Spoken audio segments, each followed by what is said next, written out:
Ulam for today, sitaw at kalabasa with ampalaya na ginisa sa kamatis at karne. Pakbet siya. Ulam na yan pang maghapon.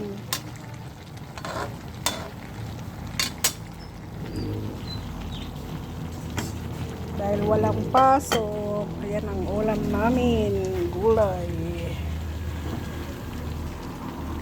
Pang maghapon na yan.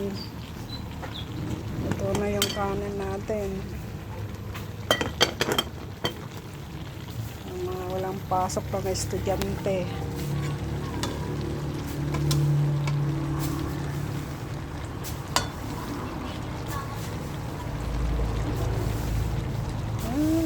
Masarap ang ulam namin, gulay. Pampahaba ng buhay. Totoo na yan.